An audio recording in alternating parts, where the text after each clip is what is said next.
It's my privilege to introduce our speaker this afternoon, Steve Jeffery. I got to know Steve actually in England. I first met him when he was finishing his master's in divinity or theology at Oak Hill Seminary, but he had previously finished his doctorate at Oxford in physics, so it's an interesting transition. He since then planted a church in North London, and he's still the pastor at the North London Church. So he is now the minister of Emmanuel Evangelical Church in North London. He also co-authored Pierced for Our Transgressions. That was a book that came out in 2007 that focused on the doctrine of penal substitution, and it was a really important book at the moment that it came out. He also wrote The Cross, which was published in 2012. Which was an introduction to the message of the cross. He's lectured and debated in a variety of settings, including universities and conferences in the UK, Europe, and America, and appeared on radio, BBC, and elsewhere. Steve, I mentioned he planted the church in North London, which we got to attend for a little bit when it was first kicked off. What they're doing there has been a really fantastic ministry. A couple of years ago, two of our grads went and spent a summer doing ministry under Steve, getting sort of a little bit of on-the-ground training with Steve, doing outreach to the sort of intense international population that's there in London. They've got all kinds of different nationalities gathered together there, and so they spent a lot of time basically doing apprenticeship and evangelism throughout North London. It was a great opportunity. So if that sort of thing interests you, you might sort of tug on his coat afterwards.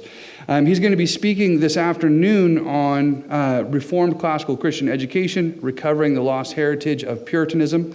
That's his theme this afternoon, but as I mentioned before, he's going to be speaking at a whole host of different things. We've flown him out from London, and so over the next, I think, 2 weeks, I forget how many different venues he's going to be speaking in. He's doing Disputatio now. He does the Epiphany lectures for Trinity. Over the next couple of days, he'll be doing the Christchurch Missions Conference in a little bit. I think he's speaking at CRF, maybe some mothers' play groups and assorted other cooking clubs. I know that we're getting our money's worth out of him, so please take in as much of it as you're able to. Steve lives in North London with his wife, Nicole, and their 3 children. If you like Steve's accent, it's way cuter on his kids. They're fantastic. So anyways, please, Steve's going to speak for about 30 minutes or so, and then when he's done, there'll be a Q&A time. So please, as you're listening, he promised to kind of whack the bee's nets a little bit with his talk. So be ready with some questions to engage him towards the end. So please welcome Steve Jeffery.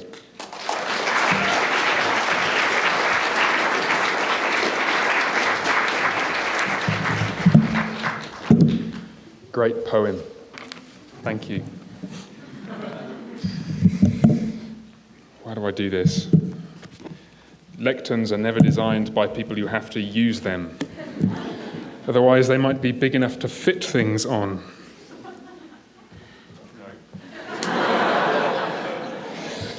I'll learn. Well, thank you, Dr. Merkel, Dr. Atwood, for the invitation to be here. Actually, it's a real pleasure to be back. I've been staying at the Atwoods, and it seems that they've been preparing for my arrival. I discovered on Dr. Atwood's shelves this book, which he's been reading. It's called Watching the English. The Hidden Rules of English Behaviour. So I wanted to find out, I asked if I could borrow it. It felt like a good opportunity to discover myself. And I found out all kinds of things that I never would have known. For example, here are some things that I don't like. Overstatement, complaining in restaurants. English people apparently don't like direct questions or people who jump queues. That's what we call lines in England. Also, we don't like talking about ourselves. You can imagine how awkward I'm feeling about this right now. But there are some things that we do like. We do like politeness. What ho? In fact, according to one estimate, it takes an average Englishman 3 pleases and 4 thank yous to order a loaf of bread. And the other thing we like is apologising. So please indulge me. Thank you for being here. Please come back with questions when we finished the first part of what we're doing today, and I'm sorry that we couldn't arrange for subtitles. What I'd really like to talk about today is the subject of Christian education. I hope you've all got one of these little flyers, little handouts. I want to begin by talking about a very unusual man by the name of Charles Percy Snow. C.P. Snow was a very rare breed. He was a leading English scientist in the middle of the 20th century. He was a fellow of Christ's College in Cambridge at the age of 25. He was a scientific advisor to Her Majesty's government, and he was knighted in 1975 for his services to just about everything. But he was also a man of letters. He was a novelist. He was at home in the literary world. He writes at one point, "There have been many days when I've spent my working hours with scientific colleagues and then gone off in the evening with literary colleagues." Perhaps he found them more interesting.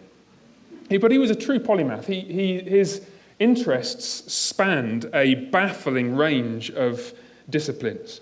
And perhaps because of this, he noticed some things which might escape many of the rest of us. In his 1959 Reed Lectures, he lamented the gulf between what he called the two cultures. The culture of science, on the one hand, where he made much of his professional life, and the culture of humanities, the culture of the arts and literature and history. And he saw a great deal of ignorance on both sides. People on one side who knew very little about the other and so on. Scientists who'd never read a book by Charles Dickens. Literary scholars who knew nothing about science. And one of the things he wrote was particularly provocative. I think he was trying to, like Dr. Merkel said, kick the hornet's nest. Let me read a particularly provocative passage from his 1959 Reed Lectures. "A good many times," he says, "I've been present at gatherings of people who, by the standards of the traditional culture, are thought highly educated, and who have, with considerable gusto, been expressing their incredulity at the illiteracy of scientists. Once or twice I have been provoked, and have asked the company how many of them could describe the second law of thermodynamics." That would be interesting, wouldn't it? No? Okay. The response was cold. It was also negative. Yet I was asking something which is about the scientific equivalent of, "Have you read a work of Shakespeare?" I now believe, he says, that if I'd asked an even simpler question, such as, "What is mass?" or "What is acceleration?" which is about the scientific equivalent of asking, "Can you read?" not more than 1 in 10 of those highly educated people would have felt that I was even speaking the same language. So the great edifice of modern physics goes up, and the majority of the cleverest people in the world have about as much insight into it as their Neolithic ancestors would have had. Now, I think that raises some uncomfortable questions. It certainly does for me. I'm a victim of an educational system which allowed me to specialise so early that it was quite a long time after I left school before I read a work of Shakespeare's. And it seems to me that the great strength of what you are doing, what you're experiencing here, is it stands against that tide. The great strength of a classical Christian education is that it aspires to a breadth of knowledge across a range of disciplines. And when I see some of the stuff that you do, I remember the first time I met New St Andrews was on the internet, and there was this photo of this girl who didn't look that short, but she was next to a pile of books that was bigger than her. It was about this. This was her reading this for the first 3 days or something. I'm not quite sure. And we've got 3 kids, 10, 8 and 6, and the stuff that Nicole, my wife, teaches, it just leaves me speechless. I learn more history from my 6-year-old daughter at the breakfast table than I ever learned at school. But what I've noticed that as we have been looking for material to put before them, we've been looking for curricula here, there and everywhere. We have had no trouble in finding some superb material in the humanities, history courses and literature courses and so on. But the science curricula were a lot less impressive. We looked at a couple of classical schools to see what they do, and we discovered, to our surprise, that many of them use secular science courses in their teaching programs. Now, that's not true here, I understand. There's some stuff being written and so on, but if you consider the spread of the classical Christian educational tradition that we're a part of, that you're a part of here, you consider the spread of that across the States and elsewhere in Europe and the UK, I wonder whether the Christian scientific curricula really reaches the dizzy heights of some of the stuff in the humanities that we have been blessed with. And I started to wonder why this might be. What's happened to get us to this point? And suddenly an idea dawned on me. And this is, I think, slightly speculative, tentative, and I'd like to hear your reactions to it. I think it's possible that classical Christian education does many things tremendously well because of its history, and does some things less well because of that same history. What if classical Christian education is strong where the medieval tradition was strong, but weak where it is weak? And if that's the case, that would explain the comparative lack of attention, perhaps, over the last 2 or 3 decades within that tradition to the sciences. Because the great developments in the sciences, especially in the experimental sciences, took place after the medieval period. If you look back to your heroes in the medieval period for your educational paradigms, you will not find scientific greats there. You need to look later, 17th century and the 18th century. So I want to advance the case tentatively. I'm English, remember? In an understated and unprovocative way, for what one might call a reformed classical Christian education. Reformed both in the sense that we're reforming, constantly reforming what we do in the light of Scripture and our better understanding of history, and also in the sense that we're looking back to our reformed theological forefathers as we do so, because as we'll see, it is the lost heritage of Puritanism which actually opened the door to many of the scientific movements that followed the 17th and 18th centuries. This isn't a criticism, then, of classical Christian education. It is in the spirit of that educational tradition, taking seriously the willingness to stand against the tide, not to go with the flow, not just to do what we've always done because we've always done it, and the recognition that we've got a lot to learn from dead guys, including some dead Puritans. So here's what I want to do. I'm going to sketch out briefly the history of some of the fun highlights of scientific progress since the days of Egypt and Babylon and Phoenicia, sketch down that through to the post-Reformation period, and then just very briefly make some comments at the end about where that might leave us, and then I invite you to come back at me and throw whatever Americans throw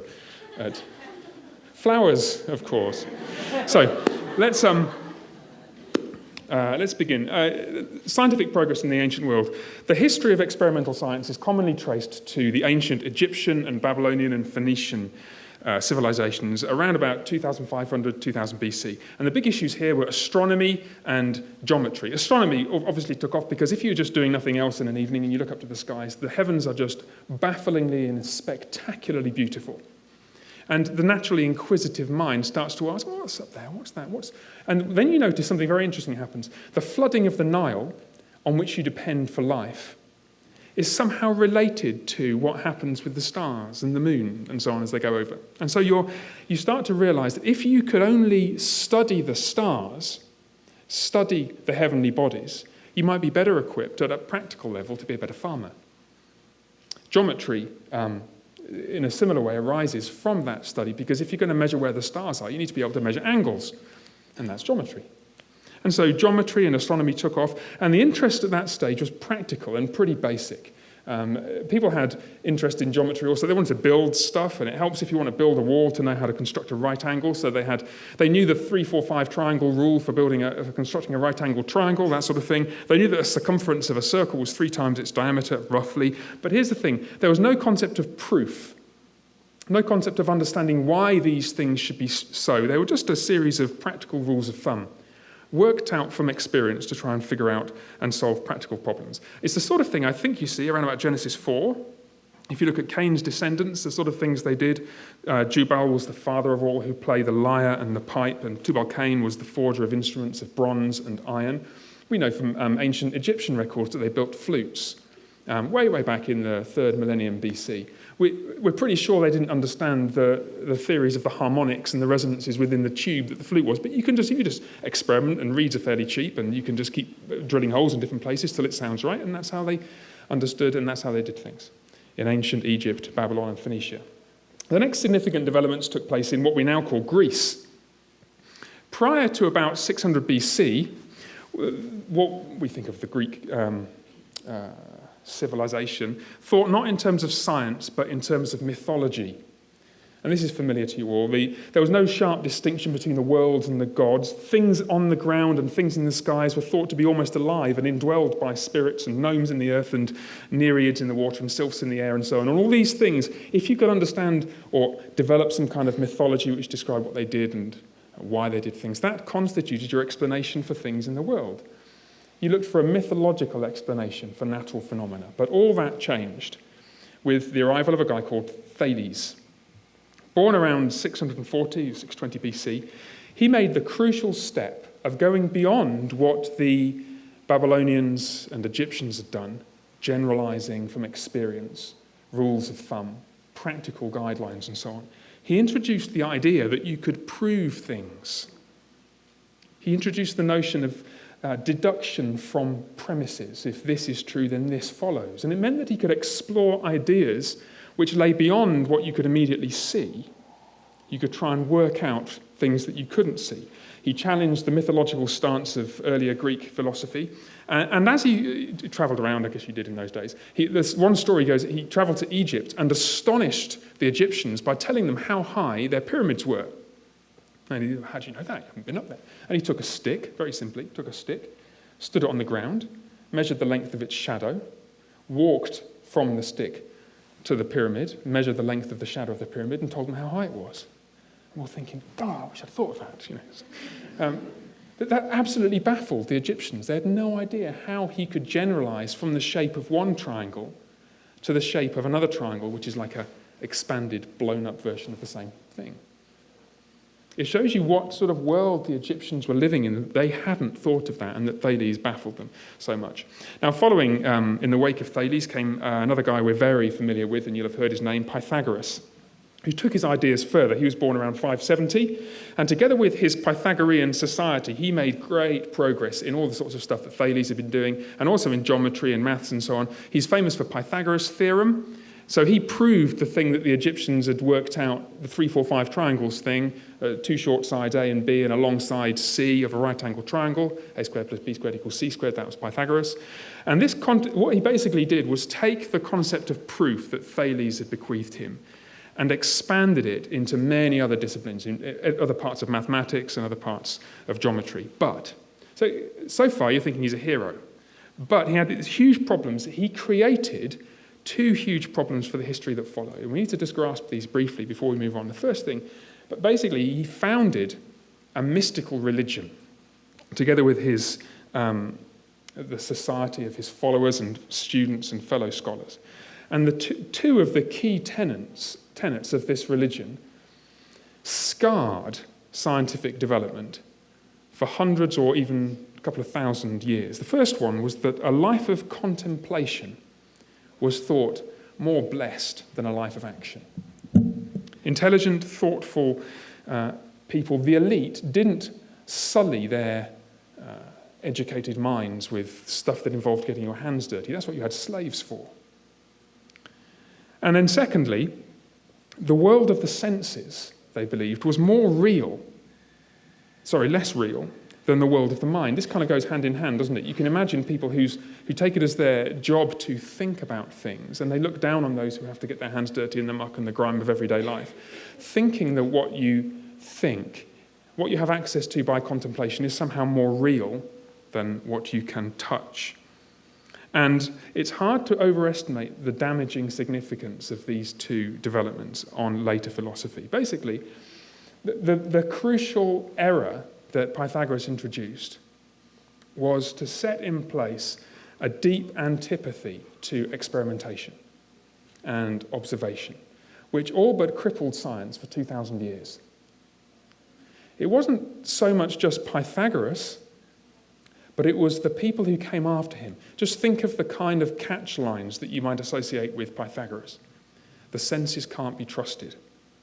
Only the mind allows us to access things as they really are. The world of the intellect, the world of ideas, is more to be trusted, more real than the things you can touch. You're hearing echoes of Plato.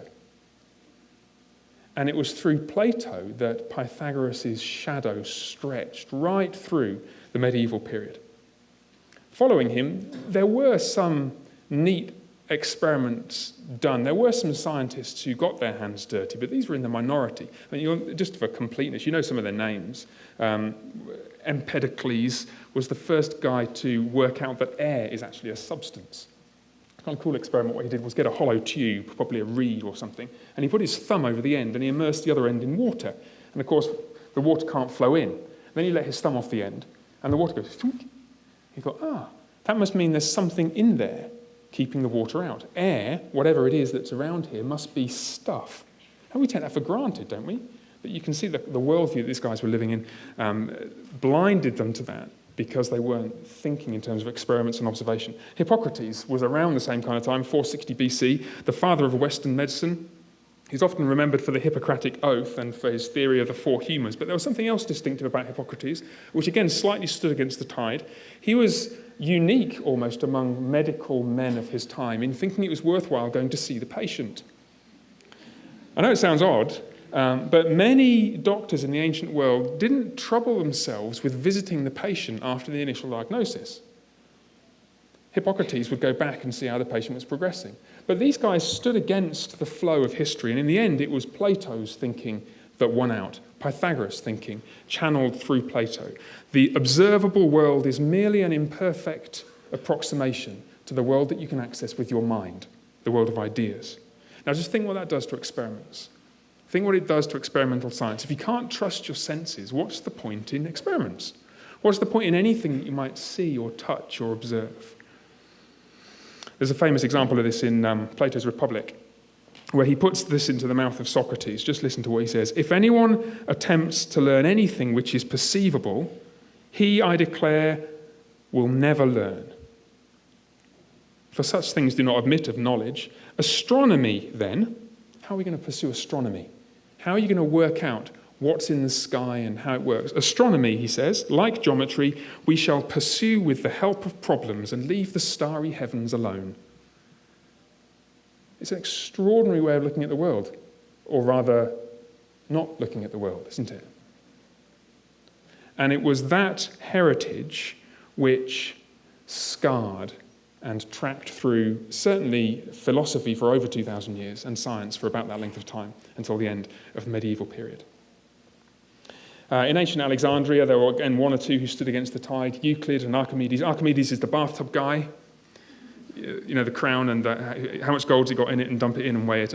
Eureka, running through the street naked. And but he did a bunch of other things. He worked out how levers work. He designed the Archimedes screw, a pump which is still used was used a few decades ago in grain elevators, that kind of thing. Whole pile of geometrical proofs and mathematical proofs. And he did it all with an impossibly, it's a mathematical notation that you just couldn't. That's one of the things that stopped people later on, the notation they had to use in mathematics, but it didn't stop Archimedes. But in the end, it was the heritage of Plato which set the stage for the next phase in scientific history, the next phase in scientific non-development, the stagnation that followed in the medieval world.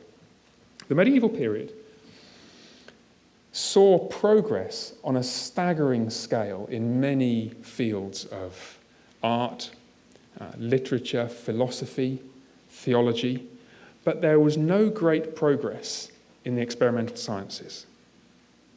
Now at this point we're reaching the nub of the problem for classical Christian education. If this is where we look to the medieval period, then we will not find the greatest scientists that have walked the earth.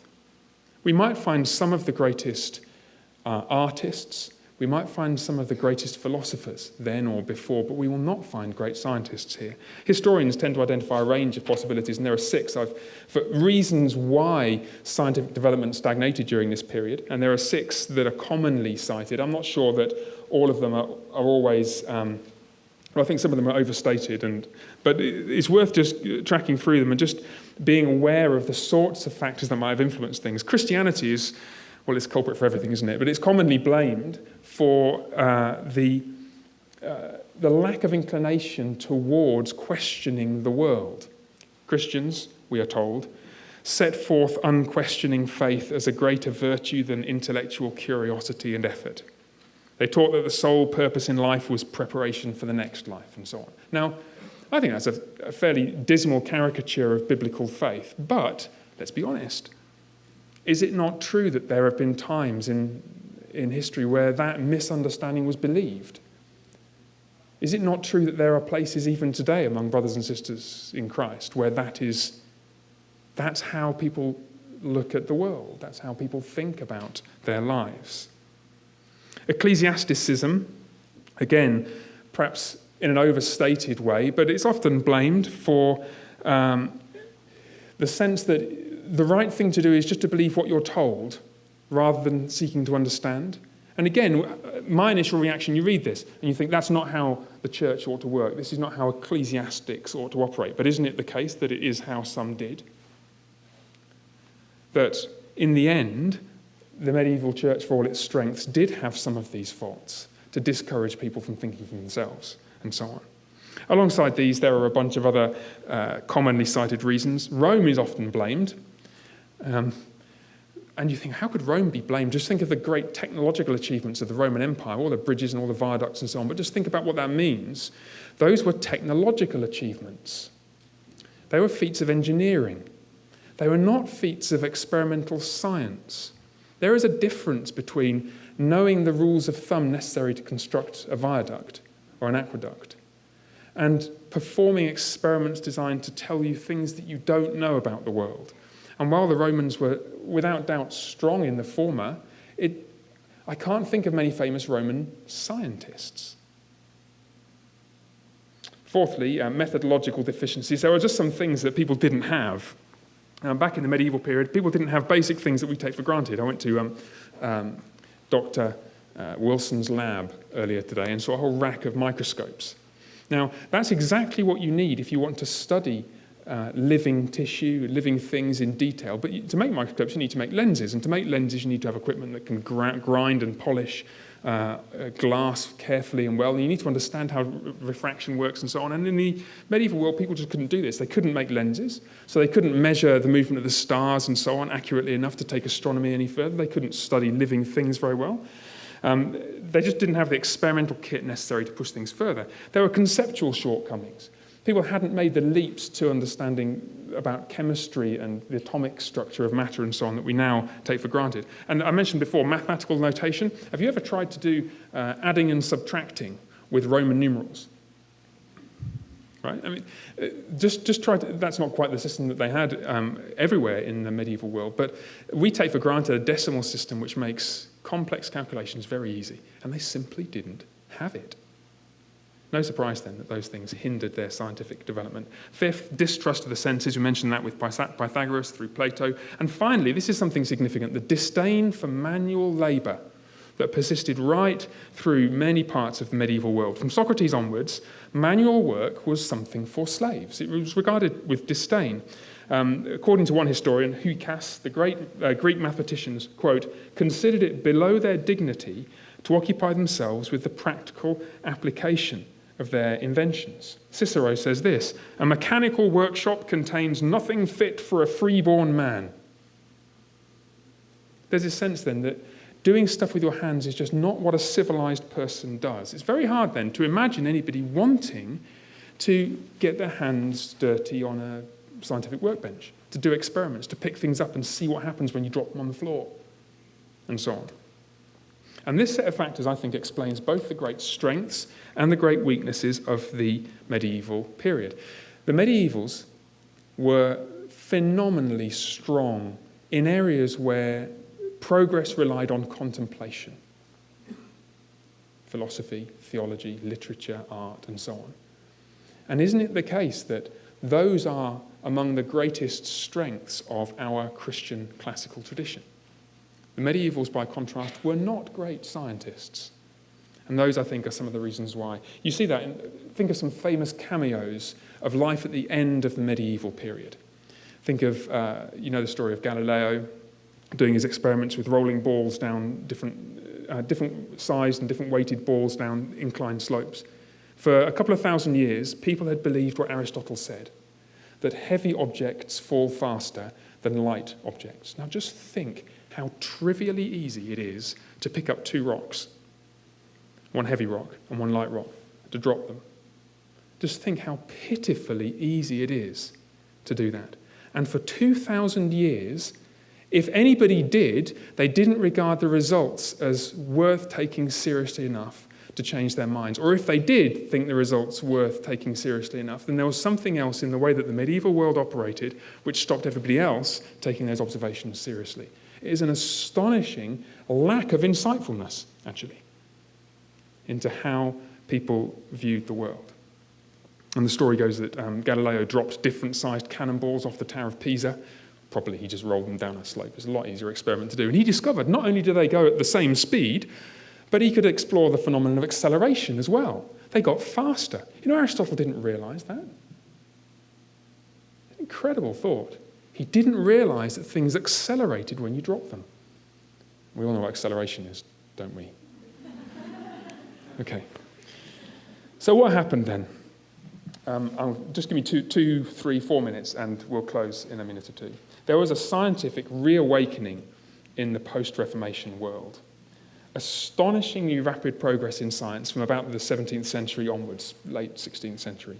And this is often connected, as you know, with the Enlightenment, the supposed inclination to throw off the shackles of ecclesiastical bondage and seek individual pursuit of knowledge and to ignore all the authorities that have gone before. And I'm sure there's something in that. There's always something in the caricature, isn't there? But there's something else going on as well. There were methodological advances. Quite simply, people developed new numerical systems. They developed calculus, opened up a whole new world of analysis, different ways of thinking about and analysing results of experiments that they made. They figured out how to make lenses.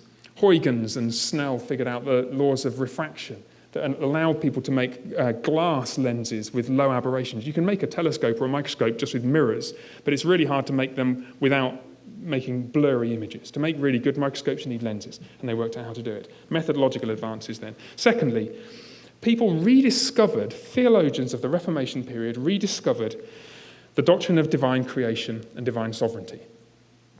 Of course, they knew this beforehand. The Reformation we don't typically think of as a time when people stop doubting those things. But what they did was to attach those convictions to how they looked at the world.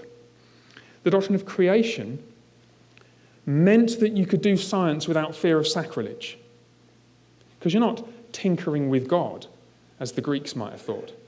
The doctrine of divine sovereignty gave you a philosophical basis for the predictability of the world, and therefore for experimental science. You could rely on God to look after the world and keep things going in the same way roughly most of the time, because he's a good and sovereign and faithful God, and that's what he does. So it makes sense then to look not just to God as the author of all things, but within creation for causes of things, secondary causes, and that's what science is all about. Just take one example. Robert Boyle, a very significant 17th century figure, one of the founders of modern chemistry. Now he's significant and interesting because he wrote, as well as being a scientist, he was a theologian and wrote about the theological basis for his scientific experiments. He wrote this: God created this vast fabric of the world to manifest his wisdom, power, and goodness, and in it created man, that it may have an intelligent spectator and a resident whose rational admiration for so divine a structure may accrue to the glory of the omniscient and almighty architect. You see what he's saying? God has put this stuff together and put an intelligent spectator in it, so that that spectator, man and woman, may look at what's going on around them and so discover things about their world that will bring glory to its creator. That paragraph could have been written by John Owen, England's greatest theologian, a contemporary of Robert Boyle, and was clearly influenced by the theological revolution that was taking place around that time. Thirdly, the third factor, which, again, it will be familiar to you, the Reformed doctrine of vocation and the dignity of manual labour.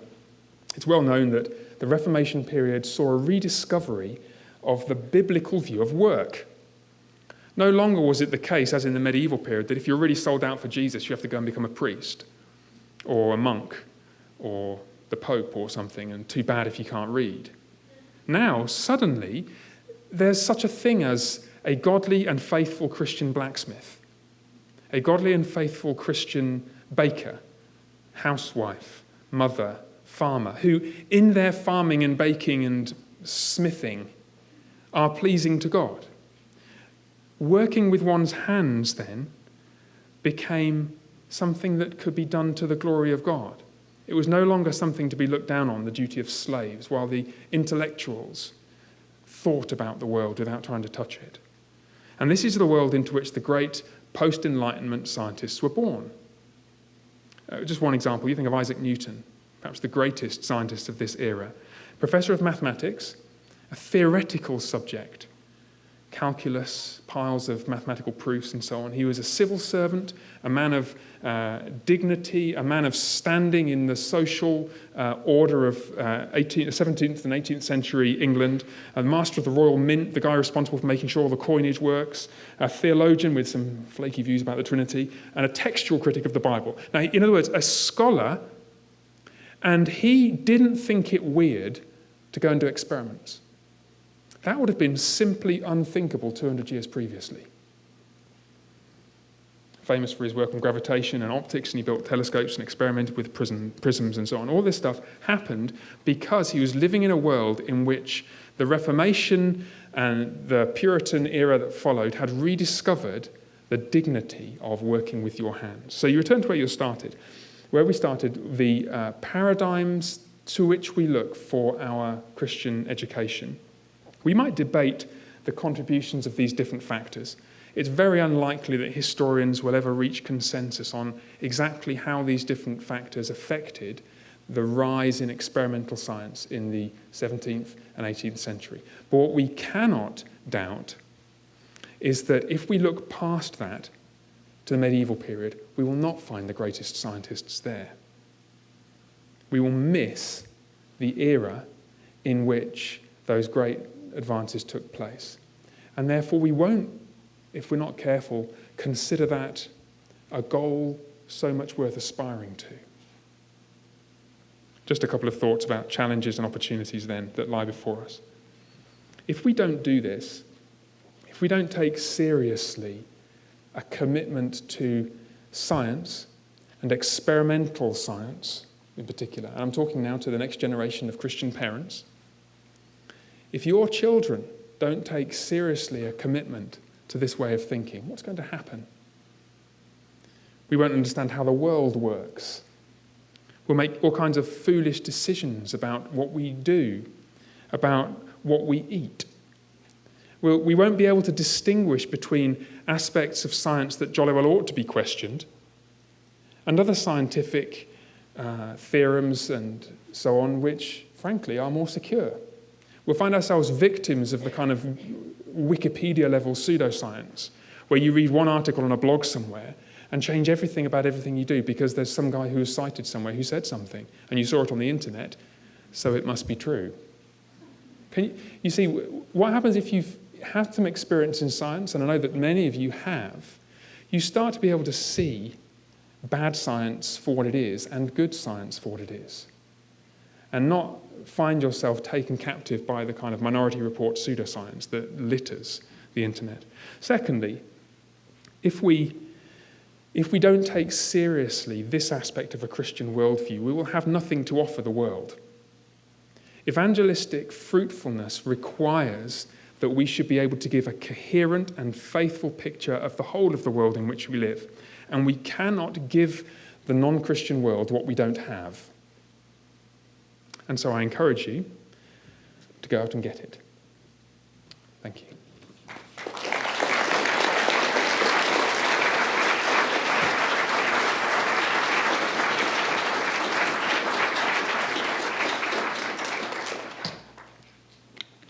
Okay, you've been very patient. I'm not sure how long I was supposed to speak for. Is that about right? Okay, 2 thumbs up. Good. Take a moment if you'd like to, and think of a couple of things you might like to pick holes in, and feel free to fire away. We can just shout out or stick a hand up if you'd like to. I'm quite good at just yabbering on if you just want to hear me talk. Can any of you understand me? Okay, we've got a question down here. Yes, please. Why do you think when the classical Christian movement started in the last 40 years or so, why did we go back? Why did we skip over that post-Reformation interest into sciences and just go right back to the Yeah, I don't know. Why did we go back to the medievals rather than seeing the interim period as well, when the dawn of the classical Christian education movement? I think it's probably, to the extent that it's true, and it's a generalization, but to the extent that it's true, it's probably Dorothy Sayers, isn't it? So the Lost Tools of Learning, the Trivium is a medieval educational phenomenon, if I'm understanding it correctly, and therefore rightly you go back and find that. And I don't think we should be surprised, therefore, that if you just go back to that one period, you you're going to miss other things out. I ought to say, I don't think it's a cause for despair either. It's you expect progress to be gradual and incremental, and to say about the heritage that we've benefited from, that you are benefiting from, to say that there might be things that you'd want to tweak about it, doesn't amount to a criticism. It amounts to an endorsement of the approach that you've been encouraged to take, I think. But I wonder if that's the main reason. I don't know, people who were around at the time, in the first generation of classical Christian educators, maybe there are other reasons as well. Thank you. Yeah, Doug. Could you spend a little time talking about the difference between theoretical science, experimental science, and engineering? Are they different departments? Yeah, Are they yeah. all the same thing in a Christian world? Yeah, okay, thank you. So differences between engineering, experimental science, theoretical science. Nowadays, I think you're certainly right that engineering trades on the results of knowledge gained by experiment and from theory and mechanics and so on. But it's worth just exploring a little bit about the difference between experimental science and theoretical science. And actually, I'd want to add something else, the study of the history and philosophy of science. I think if I were to encourage you all to go away and find a science book to read, many of you would be intrigued by the history and philosophy of science. It's a worldviewish idea, right? But, and that's good, I mean, that's good, but there is something about doing experiments with your hands that teaches you the right kind of skepticism to the right kind of nonsense that you hear, okay? Let me give you one story. When I was way back in the 90s, an experimental scientist, we used to run, we'd run experiments overnight when it was, the temperature variations were lower and there were fewer cars driving past and fewer vibrations. And we would come back in the morning and find hundreds or thousands of results, of basically little graphs. And the temptation is to sort through those hundreds or thousands of graphs and find the ones that show the results you're looking for, right? And then publish them.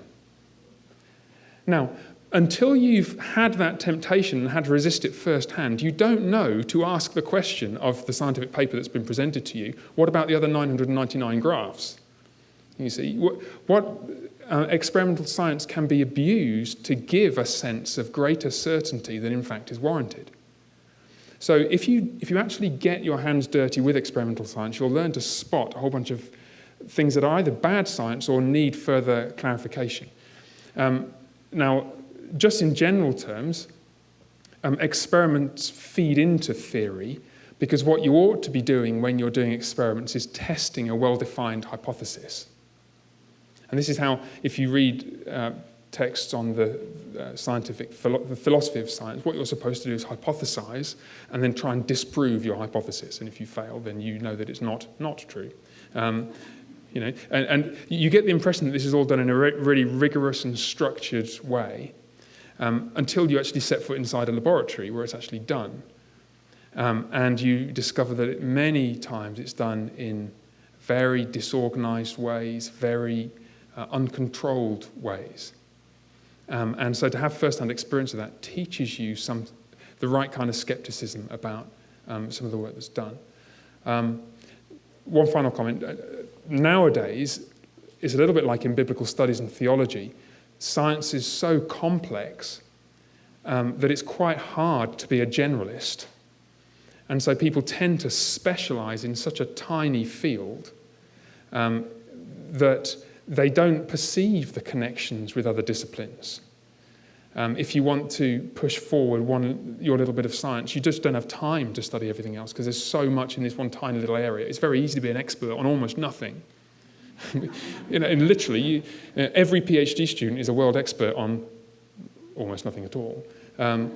What you don't find in the sciences so easily is the breadth of understanding across a whole discipline. And that's something which also needs cultivating too. I'm in danger of meandering, but am I addressing anything like the sort of question you're raising? Yeah. Yes, very much so. One Yeah. follow-up question ties in with the first question we had, and that is in classical Christian circles, in our circles, one of the things that's great apostasy. Right, yeah. And that's very significant. Yeah, so if you only know about the Enlightenment and you don't know about the Puritans, you will attribute all the stuff in the scientific revolution to the former and not recognize that even historically it has ties to a rediscovery of Christian faith. Now, then you'd add, even if it weren't for the Puritans, even if everything in the scientific revolution could be attributed to modernity and to the Enlightenment, that still wouldn't make it wrong. It might be wrong, but it's not wrong for that reason.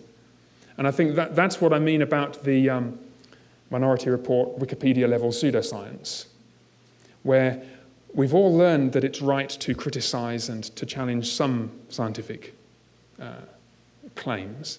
That doesn't mean that all claims can be challenged equally easily, and certainly not on the basis of somebody's online blog article or whatever. So yeah, thank you. Yeah, at the back, thank you.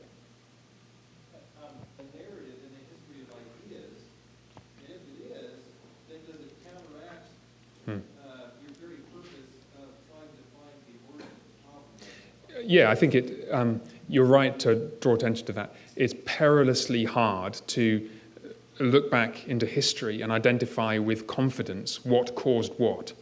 Yeah, and I'm 100% with you there. And I think in practice, we all know in our own lives that many things trade off each other and play off each other to cause changes in our perspective and so on. So it's easy to believe that there's this a combination of renewed theological convictions and just the practical experience of living in the world, which encouraged different people to pursue experimental science. What's interesting, however, is when you find a particular scientist, like Robert Boyle, who explicitly identifies one of the reasons that shaped him. And that's why I draw attention to him, and I'm not by any means the first to do that, to draw attention to him as somebody who exemplifies one aspect of that move. So he says, the world is made wonderfully and in an ordered way by a creator who thinks and has made us in his image with the intention that we should explore it and rationally we should inspect it and study it and so on. So he makes that connection. And I just wonder, historians of theology may be able to tell us better, whether that move would have been conceivable in the 13th century. Would anybody seriously have considered that, given the theological world they were then living in? I think the consensus from the stuff I've come across is no, they wouldn't, and therefore it needed that theological revolution to take place. Thank you, yeah. I couldn't help thinking as you were talking about the results that are coming out of classical schools and classical education. Yeah, two parts to that question. The latter, no, I don't see that. So I don't see something lacking in what's coming out of classical education. I know too little about what's out there. I remain just stunned by all the other stuff that you guys do that I'm desperately trying to catch up with my 8-year-old daughter. But the attitude of experimentation and asking questions. So, okay, here's a question. Who's got a garden gate, a metal garden gate? Anybody? Okay. Or a door. Have you got a door in your house? You're allowed. Okay. Has anybody got a squeaky door? Right. Okay, hands down. Why does it squeak? What makes a door squeak?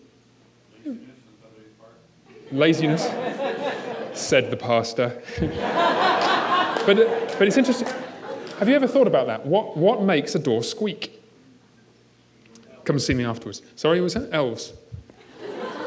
No. Or consider another question. What makes bread burn? You know what makes bread rise, don't you? Yeast. No, but that's not an answer. What? Yeast doing what? Okay, so you know that. It's biology. That's easy. You've got Dr. Wilson. But think of all the things that you could ask about trivial. What makes ice slippery, but not carpet?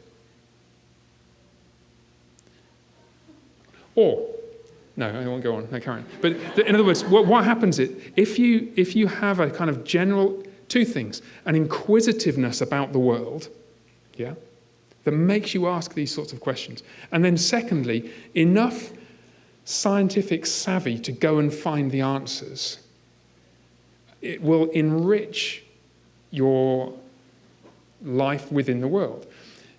I suppose what I'm arguing for above everything else is that we all aspire to be at least on a certain platform, which means that we can then ask these questions. Consider history, for example. If you don't have a basic framework for history, you then can't ask more sophisticated questions. You don't have to be taught at college all the sophisticated stuff, but you need to have the basic background in order to be able to ask the more intriguing and interesting questions. I'm wanting to encourage you to pursue that in the sciences and to aspire to it for your children and your grandchildren. And I think it will probably take at least that long, because it's not an easy thing to do. And what will then happen is that in 500 years' time, New St Andrews will be producing a spread of abilities in the sciences, and you'll be celebrating your first Nobel Prize winner in physics and chemistry in a couple of, why not? They've got to come from somewhere. And then that will be the, so to speak, the pinnacle, the one man or woman who went further than almost anybody else in the world. But trailing in her wake, or his wake, will be all the rest of us who have been encouraged to seek more what we don't currently have. Yeah. Thank you. Yeah. If we perhaps slid into one niche in classical education by not emphasizing experimental science enough, what is the other niche and how do we avoid that? I think there are more than two ditches. Yeah. So I think it's a mountain surrounded by a big moat. No, it's not that really. It's. What I don't want to do is to encourage you to think that it's a trade-off. I'm not encouraging you to do less of what you currently do. So it's the two ditches on either side of the road is almost it's the wrong kind of analogy, I'd say. There are lots of other things we could systematically neglect. I'm afraid I'm not capable of telling you what they are. I think what we've identified, the classical Christian heritage has identified, is a huge area of neglect. That is to say, most people specialise too early and know quite a lot about almost nothing.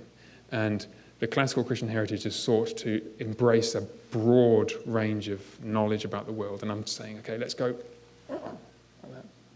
Make sense? Okay, thank you. Yes? So you opened your talk lamenting the fact that clients benefit from hybridization, as it were, mixing with each other. What do they have to learn from one another? Okay, what do they have to learn from one another? In other words, why is it valuable for the same person to know both? Okay, that's a slightly different question. So why is it valuable for the same person to know both? For the same reason it's valuable to be able to drive a car and play the piano. It's not that driving a car makes you a better pianist, but it's really wonderful to be able to do both. So I'm not being facetious. So there's two sides to the question. There's the sense in which it's just wonderful to be able to see things in the world and say, hey, that's cool, I know why that happens. And then, I'll come back to that example I was going to give you in a second. But the other question, how do they feed off each other, that's harder, and especially with things so diverse. One way in which it could help, let me give you one example. I'm going to talk about this on Monday night, but I'll give you a bit of a preview. In the 17th, 18th century, the emerging leaders of the scientific revolution made a tactical decision to only investigate material phenomena and not mental phenomena, the phenomena of the mind and consciousness. The reason they did that was because the new experimental tools that they had access to allowed them to experiment on this sort of thing, but they didn't give you access to the mind. So, well, the mind is really important, let's leave it to one side and come back to it in a few hundred years' time. Now, what's happened is, a few hundred years down the line, you've got a whole breed of scientists who've forgotten that this is even there, forgotten that tactical decision was ever even made, and now speak of the material world as if it's the only thing that is. Materialists, in other words. So the whole problem that we now have addressing the new atheists, the reductive materialism of the modern scientific establishment stems from a historical failure. People just don't know the history of their own discipline well enough to understand that their predecessors knew about this thing, the mind, but chose not to, as an act of humility, chose not to try and explore it. Now, if you then know a little bit more history, you'll know about Thomas Kuhn and his book on the structure of scientific revolutions. You'll know that what happens is that science progresses bit by bit by bit by bit, and then suddenly, after a period of decades or a couple of hundred years, you get to a point where there is an increasing number of questions that can't be answered within this paradigm. And then suddenly people start saying, let's change the paradigm. And when they do so, they get such hostility from the people who are in positions of power and influence in the current paradigm. Now, what's happening at the moment? You have an increasing number of theologians and philosophers, Christian and non-Christian, raising problems with secular reductive materialism. And the outcry you're getting from that materialist establishment is astonishing, and it's shrill and loud and getting louder, which tells me, if just doing the history, we are very likely on the brink of a Kuhnian revolution. In 50 years' time, or 100 years' time, our descendants will look back and think, what a bunch of idiots. They're blundering around in the dark, just like we look back on the people who Galileo tried to show his two balls rolling down the slope. We cannot understand how they could have been so blind. Now, those are ways in which historical awareness feeds into science. There may be many others, and the historians, this is a sketch based on secondary sources from a former physicist who's now a pastor, okay, not a historian. So the historians will know more. But yeah, that's a good question. Now, what's time? When do we want to finish? Let me tell you what happened. A broken light bulb, before you can interrupt me. You know, I was changing a light bulb on my desk back home with my son, Ben. And I passed him the bulb. I thought he got it. I let it go. He hadn't got it. It dropped and smashed. But you look carefully, the filament was still intact. Cool excuse for a scientific experiment. So you screw in the bulb into the socket, walk across to the other side of the room, and then you flick switch. And now what happens? Right, you can tell me what happens in a minute. But what happens is you have suddenly access to talk about 3 or 4 really cool bits of science that go on when this bulb, when the filament goes, fizzes everywhere. And what you get left with is a white powder deposited all over everything, which is, that's tungsten dioxide, which is quite similar to the stuff that is the food colouring in your mayonnaise. And when you touch it, it's like sticky white dust. But you can talk about why they put the glass there, the gas that's in there, why that gas is, so on and so forth. And that's just stuff that it's obvious to do. The equivalent is obvious to you guys who know a bit more about history, know more about Latin, know more about art. That's obvious to anybody who's been a scientist. It's just cool. It's just nice to be able to explore and understand the world in that kind of way. Yes, at the back, please. Thank you, Doctor. For those of us who don't have much scientific experience, can you give us any good resources to get started? Okay, if you've not got much scientific experience, good resources to get started. Let me recommend a couple of books. The first half of A Brief History of Time by Stephen Hawking. I don't understand the second half, best of luck with that. Some of Richard Dawkins' stuff is astonishing, glittering.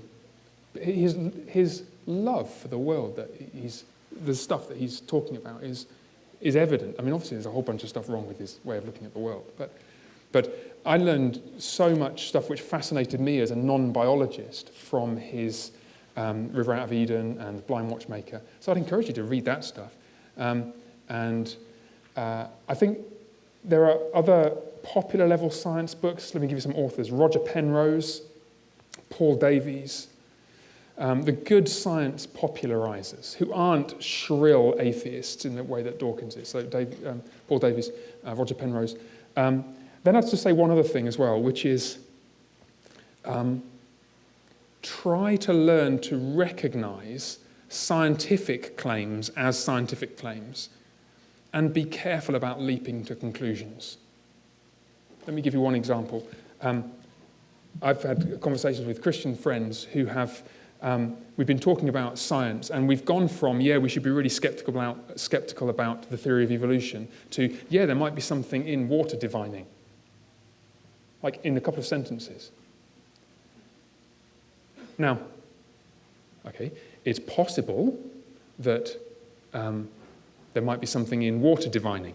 If you think there is, be reassured, the US military also funded some experiments to see if it, you know what water divining is? Bent stick, try and find the underground lake, you know. There it is. But what you need to understand is there is no good scientific reason at all for giving any credibility to that kind of claim. Now, what I fear sometimes is that people who don't have a bit of scientific savvy are easily taken in by pseudoscience. And so I'd encourage you to at least try and recognize a scientific claim for what it is and hang fire before committing yourself to whatever the claim entails. Does that help? Make sense? Thank you. Yeah. Yeah, go ahead. Thank you. Yeah. So you've spoken about the importance of experiment in science. Yeah. Can you touch on the importance of imagination in doing good science as Oh, yeah. Can you touch the importance of imagination as opposed to just experiment? Yeah. Just my own personal experience, I had like about 2 good ideas in 3 years as a PhD student. And none of them happened in the lab. One of them happened in the middle of the night. The other one happened as I was unlocking my bike, ready to go home. And it's just the kind of, I was trying to think about, trying to, it is imagination, and it is important. And you can't make those little breakthroughs, and they were little breakthroughs. You can't make them by incremental progress. It's the geniuses of science, the Einsteins, Penrose, men like that, were those with imagination. And they often stumbled upon things accidentally, but they combined the imagination to think about things in a curious and unusual way, with the scientific rigor not to dismiss them. The question is, what do you do if you find something that you weren't looking for? What do you do if you find something you weren't looking for? Are you such a shoddy experimentalist that you dismiss it as probably an artifact of your sloppy experimentation? That's what most of us have to do, in truth. But if you're a careful experimentalist, and then you see something you didn't expect, you know that it must be there for a reason. And then you can pursue it, and then you can explore it. So I'd say, yes, imagination is important. Richard Feynman, he's a gentleman at the back. Richard Feynman, another physicist, well worth reading, and just full of crazy ideas. And some of them turned out to be right. Yeah, thank you. How are we doing for time? Time for one more question, Ben says. Yes, madam. So you're talking about trying to bring back experimental science, and I'm curious what your view on math education is, and if it's connected at all. On? You've been saying about the neglect of science. On maths? I should say I'm not the expert on classical Christian curricula, but the stuff that my wife Nicole and I have looked at, we've been really happy with maths curricula. That I don't have a theory as to why that should be. I suspect, and this is going back to one of the earlier questions, if there's anything in what I've said, then it's only one factor. And there might be other tangentially connected or disconnected reasons why math curricula might be better, if they are. But we have certainly found math curricula to be pretty good. I have to say, though, we found science resources from the bit quirky to the woeful, things written that you simply couldn't write if you'd done, any physics at all. You simply wouldn't have been capable of writing the sentence. We found that stuff in curricula that's actually for sale, for money. And that's what got me thinking to start with. Then I found, okay, it's not all that bad. It's not, and then you expect to find some duds in there, but I wonder if there's still some headroom. There's still something left to which we could aspire. And that's what I want to encourage you to do. Thank you.